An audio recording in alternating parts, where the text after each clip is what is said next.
Here's your Farm and Ranch Report from the Montana Ag Network.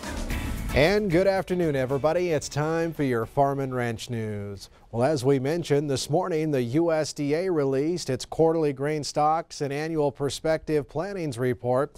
And for wheat, the USDA is expecting all U.S. wheat acres to be down 4% this year. Of that, hard red winter wheat is at 22.4 million acres, and spring wheat plantings are expected at 12.8 million acres, down 3% from last year. Spring wheat planting may also be a little bit challenging here in 2019 with snow and flooding in Montana and the Dakotas likely delaying another spring planting season. As for corn and soybeans, corn acreage is expected to rise while soybean acreage decreases.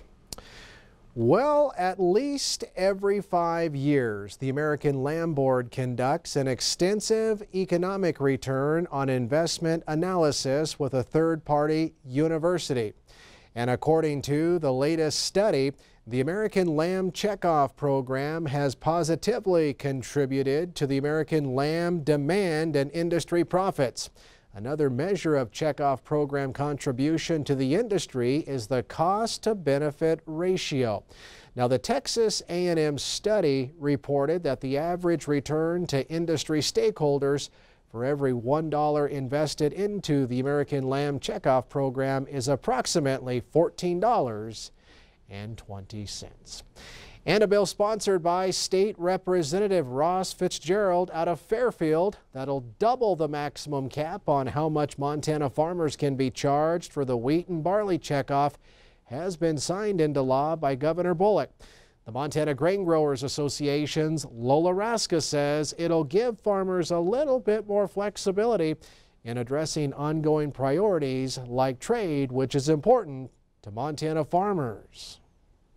Up to 80% of our wheat in particular is exported out of the state.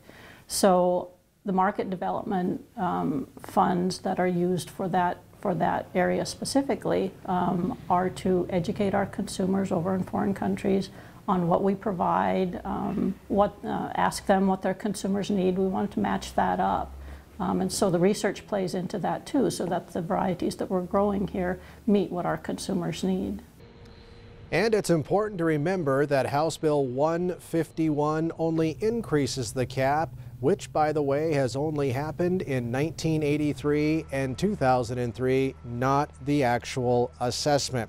And of course, we'll be sharing more about House Bill 151 and the wheat and barley checkoff in this Sunday night's Montana Ag Network feature. Stay with us. We'll have more ag news right after this. Well, the U.S. Meat Export Federation says U.S. beef exports in January slipped 1% year over year to just over 104,000 metric tons, but value still increased 3% to over $642.3 million.